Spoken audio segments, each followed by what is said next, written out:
आज हम बात करेंगे आईपीपीएस आरआरबी पीओ प्रीलिम्स में आने वाले कंपाउंड इंटरेस्ट और सिंपल इंटरेस्ट के कुछ इंपॉर्टेंट क्वेश्चंस के बारे में। टॉपिक के बारे में पहले ही हमने वीडियो में बता रखा है। अब देखिए कुछ इंपॉर्टेंट क्वेश्चंस जो एग्जाम में आते हैं बार बार, इसी टाइप के, सेम क्वेश्चन नहीं, इसी टाइप के, उन्हीं के बारे में हम चर्चा करेंगे। तो देखिए पहला क्वेश्चन है, अमित 15,000 रुपये पर एक वस्तु बेचता है। यदि वह उसके विक्रय मूल्य पर 10% की छूट प्रदान करता है तो उसे 8% का लाभ प्राप्त होता है। वस्तु का क्रय मूल्य कितना है? अब देखिए अमित 15,000 रुपये की एक वस्तु बेचता है। वस्तु बेचता है यानी विक्रय मूल्य, लेकिन इसने क्या किया, विक्रय मूल्य पर 10% की छूट दे दी। और 15,000 का 10% कितना हुआ? 1500। तो 15,000 माइनस 1500 कितना हुआ? 13,500। ठीक है, कितना हुआ? 13,500। तो छूट देने पे कितनी वैल्यू होगी? 13,500। उसे 8% का लाभ प्राप्त होता है, यानी 13,500 पे भी उससे कितना होता है? 8% लाभ, यानी 100% था, उस पर 8% का लाभ होता है। तो कितना परसेंट का? 108 की वैल्यू क्या है? 13,500। इसलिए हम 108 से डिवाइड कर देंगे। हमें क्या करना है? 100% की वैल्यू निकालनी है। क्रय मूल्य ही तो पूछा है, यानी 100% की वैल्यू निकालनी है। सोल्व कर दीजिए। 25 चौक 100, 27 चौक 108, 27 पंजे 135। तो 500 गुणा 25, 25 5 125, यानी कितना हुआ? 12,500 रुपये। देखिए ये तो है एग्जाम में करने का मेथड। अब आपको ऐसे सॉल्व करना है। तो देखिए 15,000 रुपये है, 10% छूट दी, कितनी? 1500। 15,000 में से 1500 माइनस किया, 13,500। फिर देखिए उसे 8% का लाभ हुआ, तो हम क्या कर सकते हैं? 108% की वैल्यू है 13,500, तो 1% की वैल्यू होगी 13,500 बटे 108, और 100% की वैल्यू पूछी है, तो फिर सोल्व करने पे ये आंसर आएगा। साधारण ब्याज की 10% प्रतिवर्ष की दर पर 2,000 रुपये निवेश किए जाते हैं। तो क्या किया इन्होंने? 2,000 रुपये हैं, साधारण ब्याज पर 10% की दर से निवेश किए जाते हैं। 10% 10 बटे 100। यदि प्रत्येक 20 वर्ष बाद मूलधन में ब्याज जोड़ा जाता है तो यह राशि कितने समय बाद 14,000 रुपये हो जाएगी। यानी इन्होंने क्या कहा है? 20 वर्ष बाद मूलधन में ब्याज जोड़ा जाता है, यानी 20 वर्ष तक हम निकाल लें। तो देखिए 20 वर्ष तक की जो मूलधन निकालें तो वो क्या होगा? 2 दूनी 4, कितना? 4,000 रुपये। ठीक है, पहले कितने थे? 2,000 रुपये, फिर 4,000। 20 वर्ष बाद में जोड़े जाते हैं क्या? मूलधन में ब्याज जोड़ा जाता है। पहले 2,000 थे, ब्याज के कितने मिले? 4,000। अगर दोनों को ऐड करें तो कितना होगा? 6,000 रुपये। तो यह राशि कितने समय बाद 14,000 रुपये हो जाएगी? 6,000 में कितना जोड़े कि 14,000 हो जाएगा? 8,000 रुपये। तो 8,000 रुपये ब्याज के मिलेंगे किस पे? 6,000 रुपये पे। परसेंट ब्याज की 10%। और इन्होंने क्या पूछा है? टी समय पूछा है, कितने समय बाद। ठीक है, सोल्व कर दो। 3 बिंदु से 3 बिंदु 80 बटे 6 टी बराबर, तो टाइम बराबर क्या हो जाएगा? 40 बटे 3। ठीक है, अब देखिए 40 बटे 3 कब आया? 20 साल के बाद में। तो इसने पूछा कितने समय बाद, तो पहले कितना था? 20 साल। अब कितना आया? 40 बटे 3। ऐड कर दे, 20 से 60 प्लस 40, 100 बटे 3, यानी कितने समय बाद में? 33 से 1/3। समय क्या बता रखा है? वर्ष। 33 से 1/3 वर्ष बाद में। अब देखिए इसको बेसिक से कैसे, ये तो है लॉन्ग मेथड। अगर हम दिमाग में कैसे करें इसको? साधारण ब्याज की 10% प्रतिवर्ष की दर से 2,000 रुपये निवेश किए जाते हैं। कितना? 2,000 रुपये 10% की दर से, कितना? 20 साल में। तो 20 साल के लिए तो 20 गुणा 10 200, 200 बटे 100, यानी 2, यानी 2,000 गुणा 2, यानी 4,000 रुपये अपने ब्याज के। अपने भी कितना आ रहा था? 4,000 रुपये। अब देखिए 4,000 रुपये ब्याज क्या है? इन्होंने क्या किया? 20 साल बाद में जुड़ा, तो 2000 प्लस 4000 2000 प्लस 4000 बराबर 6000। टोटल कितने थे? 14000। बता 8000 रुपये ब्याज के मिले किस पे? 6000 रुपये पे। कब? ब्याज की दर 10% हो तो 6000 गुणा 10 बटे 100 और यहाँ पे है 8000। अब इसको सोल्व करेंगे 40/3 आएंगे।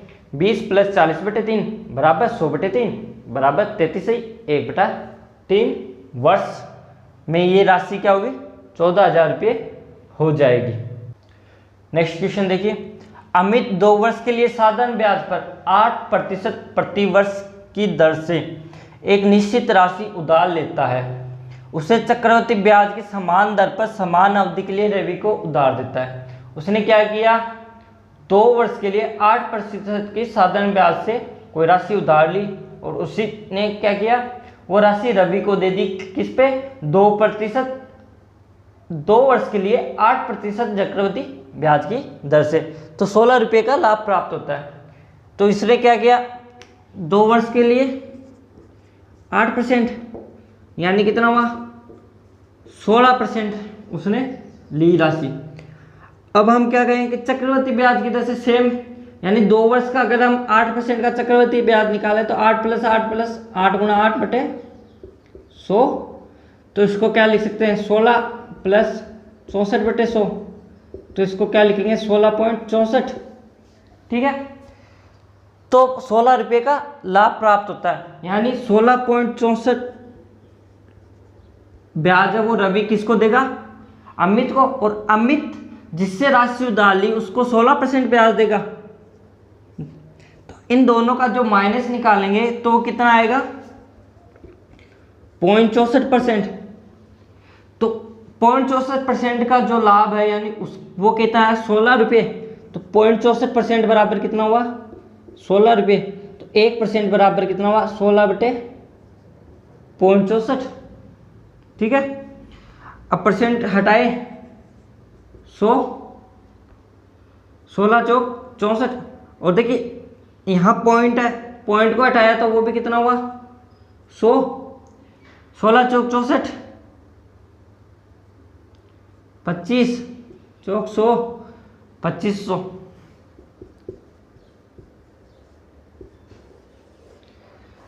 तो अमित ने कितनी राशि उधार ली? 2500 रुपये। नेक्स्ट क्वेश्चन देखिए। स्कीम ए में 14 साल के लिए एक राशि का निवेश किया जाता है जो 8% वार्षिक साधारण ब्याज की पेशकश करती है। मतलब एक स्कीम है ए, उसमें 14 साल के लिए 8% दर से कोई राशि लगा दी जाती है। फिर देखिए 14 वर्ष के बाद स्कीम ए से प्राप्त राशि को, जो अब 14 साल के बाद जो राशि प्राप्त होती है मिश्र धन स्कीम ए पर कि ब्याज प्लस जो मूलधन होगा उसको बी पे 2 साल के लिए निवेश किया जाता है। कितना? 2 साल के लिए, जो कि 10% वार्षिक दर से चक्रवृद्धि ब्याज की पेशकश करती है। यानी 2 साल के लिए 10% चक्रवृद्धि ब्याज पे उसको बी स्कीम में लगा दिया जाता है। यदि स्कीम बी से प्राप्त ब्याज 6678 रुपये था तो स्कीम ए में निवेश की गई राशि कितनी थी, ये हमें पूछा गया। अब देखिए इसको कैसे सोल्व करें। ब्याज दे रखा किस पे? बी पे। कितना है? 6678 रुपये। ठीक है, अब देखिए 10% चक्रवृद्धि ब्याज की दर है और 2 साल के लिए, तो हम इस पे ब्याज देखेंगे किसी राशि पे। हमने माना राशि x है, ठीक है, उस पर 10% की दर से 2 साल के लिए चक्रवृद्धि ब्याज देखें तो कैसे करेंगे? 10 प्लस 10 प्लस 10 गुणा 10 बटे 100 कितना हुआ? 10 प्लस 10 प्लस 1 बराबर 21%, यानी x का 21%। तो 21% यही हुआ ना, तो यानी 21% की वैल्यू क्या है? 6678। तो 1% की वैल्यू क्या होगी? 6678 बटे 21। हमें क्या निकालना है? ए द्वारा जो मूलधन मिश्र धन राशि आई वो बी में कितना लगाया था ये निकालेंगे हम पहले। तो हमें 100% की राशि, तो 100% की राशि क्या है? बी कौन सी राशि है? 2 साल की 10% की दर से लगाएगा, यही है। तो अब देखिए 7 21 7 नाम 63 3 7 पंजे 35, 2 7 चौक 28, 3 तिया 9, 3 एकम 3, 3 अंटे 24, 318 गुणा 100 कितना हुए 31,800 रुपये। ये क्या है, बी ने लगाया, ठीक है, बी पे लगाया, स्कीम बी पे लगाया। अब देखिए ए है, हमें पता नहीं है 31,800 है, कितना ब्याज है और कितने मूलधन है। अब देखिए हम क्या मान लेते हैं, मानना हुआ राशि एक्स है तो एक्स मान लेते हैं, तो एक्स मान लिया तो क्या होगा 31,800 में से अगर मूलधन एक्स निकाल दें तो ब्याज में बच जाएगा, और मूलधन एक्स मान लिया यहाँ पे कितना हुआ 14 साल के लिए, और कितने दर से 8% की दर से। सोल्व कर दीजिए, जिससे हमें क्या पूछेगा, स्कीम ए में निवेश की गई राशि, तो x की वैल्यू आ जाएगी तो वो क्या होगी ए में निवेश की गई राशि। अब देखिए इसको सोल्व करें, 4 दूनी 8, 25 चौक 100, ठीक है, 14 दूना 28x, और इधर मल्टीप्लाई होगा तो 31,800 गुणा 25 माइनस 25x बराबर 28x। 28x और 25x कितना हुआ, 25 दूना 50 और 3 53x, तो 53x बराबर 31,800, ठीक है। अब देखिए कितना 31,800 किसके बराबर था 53x के, तो 53 का डिवाइड कर दीजिए। अब देखिए 5 थी 15, 5 चौक 20, 55 25, 5 के 30, अगर 6 से मल्टीप्लाई करें तो 6 थी 18, हासिल की 1, 5 के 30 1 31, यानी कितनी बार 600, ठीक है। मल्टीप्लाई में कितना था 25 था पहले से, तो 600 गुना 25, 25 गया 150, और 2 बिंदु और उतार दो, यानी कितना राशि थी, तो स्कीम ए द्वारा कितनी राशि थी 15,000 रुपये।